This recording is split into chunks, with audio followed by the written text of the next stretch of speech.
Pinag-iingat ngayon ng Department of Environment and Natural Resources o DENR Region 12 ang mga residente sa Sarangani Bay Protected Seascape o SNPS.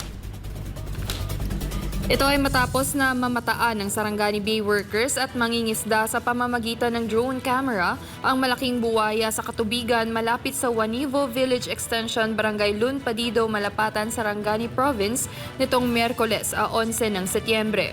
Kasalukuyan ng iniimbestigahan ng DENR kung ang nasabing buwaya ang syaring na mataang buwaya sa baybayin ng Purok Minanga, Barangay Buwayan, General Santos na huling nakita noong 1 ng Setyembre.